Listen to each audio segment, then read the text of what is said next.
የወደፊቱ ዓለም ገና አልመጣም ይላሉ።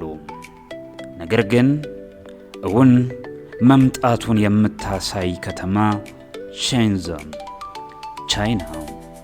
ስለዚህች አስደናቂ አስገራሚ የወደፊቱን የዓለም አኗኗር አሁን ላይ ያሳየች ስላለች ከተማ እንነጋገራለን። ይህ ባዮ ዓለም ነው። ሰብስክራይብ እና ላይክ ሼር በማድረግ ቤተሰብ እንሁን። በዓለም ዙሪያ አስገራሚ አስደናቂ ጉዳዮችን እያነሳሳን አብረን እንቆያለን። ሼንዘን በከተማዋ የመጪው ጊዜ የሚመስሉ ቴክኖሎጂዎችን ማየት በጣም ቀላል ነገር ነው። የሮቦት ታክሲዎች፣ ድሮን ተሽከርካሪዎች፣ የአየር ላይ ታክሲዎች፣ እጅግ በጣም በርካታ የቴክኖሎጂ ውጤቶችን እዛም እዚህም ማየት ቀላል ነው። ይቺ ከተማ ከ45 ዓመት በፊት እጅግ በጣም ትንሽዬ መንደር ነበረች። አሁን ላይ የ17 ሚሊዮን ሕዝብ ነዋሪ ያለባት አድቫንስ የሆነች እጅግ በጣም አስገራሚ ከተማ መሆን ችላለች ሼንዘን። ይቺ ከተማ ከዛሬ 45 ዓመት በፊት እቅድ ሲወጣላትና በሰፊው ለመልማት መንገዱን ስትጀምር በርካታ አዳዲስ የሆኑ ፖሊሲዎች መተውላታል። የመጀመሪያው ነገር እጅግ በጣም ዝቅተኛ ታክስ ነው የሚከፍለው ሀገሬው።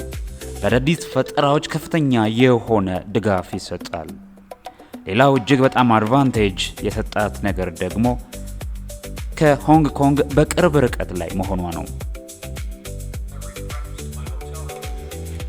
የሚያስገርመው አብዛኞቹ ሆቴሎች ለምሳሌ ካድራችሁ በኋላ በጠዋት በራችሁን የሚያንኳኳው ሰው ሳይሆን ቁርስ ይዞ የሚመጣ ሮቦት ነው።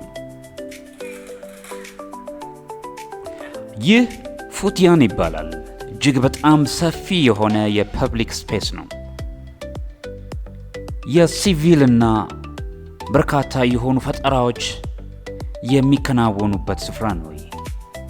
ከጀርባው ደግሞ ሊያንሻን ፓርክ የተባለ ጥቅጥቅ ያለ በዛፎች የተከበበ አስገራሚ ስፍራን ታገኛላችሁ።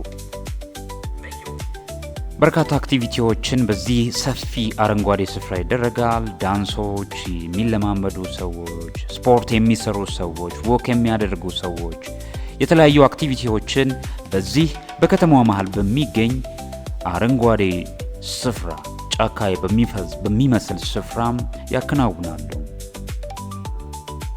ሌላው ፒዮንግያን ፋይናንስ ሴንተር የተባለ ደግሞ በሼንዘን መሃል ከተማ ውስጥ ይገኛል። ይህ የበርካታ ቢሊየን የኖች ዶላሮች የሚንቀሳቀስበት የቢዝነስ ሴንተር። ይህ ወደ 600 ሜትር የሚረዝም በዓለማችን ካሉ እጅግ ግዙፍ ህንፃዎች መካከል አንዱ ነው።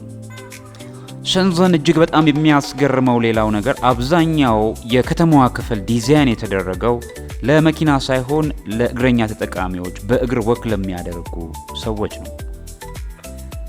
ሼንዘን ከ4 እና 5 ዓመት በፊት እጅግ በጣት የሚቆጠሩ የባቡር ጣቢያዎች የነበሯት ሲሆን በጥቂት ዓመት በ4 እና በ5 ዓመት ውስጥ ግን ከ500 በላይ ስቴሽኖችን ማቋቋም። ይህ ጊያንሺያ የተባለው የባቡር ጣቢያ ነው። እጅግ በጣም አስደናቂ የሆኑ ቴክኖሎጂዎች የተገጠሙለት ነው።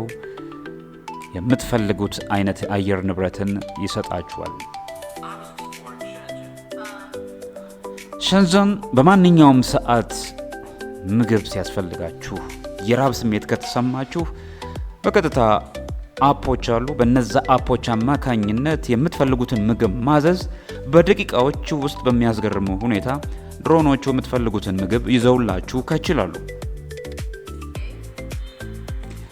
እነኚህ ስቴሽኖች የድሮኖቹ ማረፊያ ስቴሽኖች ሲሆኑ ክፍያ በመፈጸም በቀላሉ በድሮን የሚመጡ ምግቦችን መውሰድ እና መመገብ ይቻላል በሼንዘን።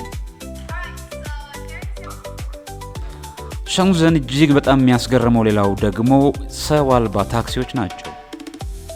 በቀላሉ በከተማው በሚሰሩ አፖች አማካኝነት ያለ ሰው የሚሽከረከሩ ታክሲዎችን በቀላሉ ጠርቶ መጠቀምም የሚቻልባት ከተማ ሆናለች። ሸንዘን፣ ቹዋንጁ የመሳሰሉ አጠር ያሉ ከተሞች እዛው ከተማ ውስጥም የሚንቀሳቀሱ የአንድና የሁለት ሰው የሚይዙ አውሮፕላኖችም በሸንዘን አሉ። ራሳቸው ካፌ ላይ የሚያስተናግዱ ቡና ማኪያቶ የሚሰሩ ሮቦቲክ የሆኑ ማሽኖችን በሸንዘን ማየትም በጣም ቀላል ነው። ከተማውን የሚያጸዱ በሮቦቲክ መንገድ የሚንቀሳቀሱ አጽጆችን ማየት ምንም አይነት ካሽ ባይኖራችሁ በቀላሉ በስልካችሁ አማካኝነት ትራንስፈር የምታደርጉበት የተለያዩ አማራጭ ቴክኖሎጂዎችም በየመንገዱ እንደ ልብ ማግኘት ይቻላል። በሸንዘን በኪውአር ኮዳችሁ፣ በእጅ አሻራችሁ በመሳሰሉት በቀላሉ ኮዳችሁን በመጠቀም ማለት አሻራችሁን በመጠቀም የተለያዩ አገልግሎቶችን በከተማዋ ማግኘት ቀላል። በፐብሊክ ፓርኮች ላይ የተለያዩ የጂም መስሪያ ማሽኖችም ተቀምጠዋል። እነኛ ጂም መስሪያ ማሽኖች ደግሞ ማንኛውም ሰው በነፃ የሚጠቀምባቸው። ሸንዘን እጅግ በጣም የሚያስደንቀው ሌላው ነገሯ ደግሞ ጸጥ ያለች ከተማ ነች። አውቶቡሶች፣ የቤት መኪናዎች ቢኖሩም ጸጥ ብላለች። ምክንያቱ ደግሞ ሙሉ ለሙሉ በሚባል ደረጃ አውቶቡሶቿ፣ የቤት መኪናዎቿ፣ ተሽከርካሪዎቿ በሙሉ በኤሌክትሪክ የሚሰሩ ናቸው። ወደ 16000 የሚጠጉ ባሶች በኤሌክትሪክ ነው የሚሰሩት። ወደ 20000 እና ከዛ በላይ የሚሆኑ ታክሲዎችም እንዲሁ በኤሌክትሪክ ነው የሚሰሩት። ከ1000 በላይ ደግሞ እጅግ በጣም ፈጣን የሆኑ የቻርጅ ማድረጊያ ማዕከላትም በከተማዋ ተገንብተዋል። እጅግ በጣም በሚያስደንቅ ሁኔታ ከተማ በእርግጥ አብዛኛው የቻይና ከተሞች በዚህ በተለይ ካሜራ የመንገድ ላይ ካሜራዎች በብዛት የተገጠሙላቸው ናቸው። የሸንዘን የሚለየው ደግሞ ከጥግ እስከ ጥግ ሙሉ በሙሉ በሚባል ደረጃ ካሜራዎች አሉ። በዚህ ምክንያትም ዘ ሴፈስት የምትባል ከተማ መሆን ችላለች። ኋንቻቤ የሚባለው ይህ ክፍል ደግሞ በተለይ የኤሌክትሮኒክስ ምርቶች በብዛት በመቶ ሺዎች የሚቆጠሩ አምራቾች የሚገኙበት ነው። በተለይ ይህ አካባቢ ሃርድዌሮችን፣ ቺፕሶችን በብዛት የሚመረቱበት ነው። የድሮን መለዋወጫዎች ራሳቸው ድሮኖቹ፣ ላፕቶፖች እንዲሁም ደግሞ ሞባይሎች፣ አክሰሰሪዎች በሙሉ ሃርድዌራቸው የሚፈበረክበት ስፍራ ነው። እንግዲህ ፉቲያን የሚባለው የፖለቲካሉም የኢኮኖሚውም ዋና መሰረት እምብርት ማለት ይቻላል የሸንዘን የሚባለው የቻይና ሌላኛዋ ከተማ እንግዲህ በቅርብ ርቀት ላይ መገኘቷ ሸንዘንን በጣም ተመራጭ እንድትሆን አድርጓታል። እንግዲህ ናምሻን ያው እንደምታውቁት እጅግ በጣም የቴክኖሎጂ ትልቋ መዲና የምትባል ነች በቻይና። DJI የሚባለው የድሮን ማርኬት በተለይ ዓለማችንን በቁጥር 1 የድሮን ማርኬቱን የሚመራው ዋና መስሪያ ቤቱ ይህ ህንፃ የምትመለከቱት ህንፃ ነው። የሚያስገርመው 70% የሚሆነው የድሮን ምርት ለዓለም ገበያ የሚሰራጨው ከዚህ ካምፓኒ ቴንሰንት የተባለው የኤአይ ግዙፉ ኩባንያም በዚሁ በሸንዘን ይገኛል። ቴንሰንት እንግዲህ ሌላኛው የጉግል ኩባንያ ልትሉት ትችላላችሁ። በውስጡ በርካታ እጅግ የሚገራርሙ የህንፃ ዲዛይኖችን የምታዩበት፣ ስፔሶችን የምታዩበት ነው። መዝናኛ የሚመስል የቴክኖሎጂ ማዕከል ነው። ይህ የሚያስገርመው ሸንዘን የቢዝነስ ከተማ ብትሆንም ስትመለከቷት የመዝናኛ ማዕከል ነው የምትመስለው። ይሄ ታለንት ፓርክ ይባላል። ይሄንኛው በአብዛኛው አረንጓዴ የሆኑ ስፍራዎችን በብዛት የምታገኙባት ነች። የ45 ዓመቷ ሸንዘን እጅግ በጣም አስደናቂ የሆኑ ነገሮችም ያሉባት ነው። ለምሳሌ ዲቴል የሆኑ ነገሮች ዛፎቹ ሳይቀር QR ኮድ አላቸው ላያቸው ላይ የሚለጥ ስለ ዛፉ አመት፣ ሁኔታ፣ ዝርዝር መረጃዎችን በዛ QR ኮድ አማካኝነት ማወቅ ይቻላል። ሸንዘን እጅግ በጣም ሌላው ኢንተረስቲንግ የሆነው ነገር በ3D ፕሪንቲንግ ያሻችሁን ነገር የምታስመርቱበት ማዕከል ነው። በምትፈልጉት ቅርጽና አይነት እዛው ማስመረት ትችላላችሁ።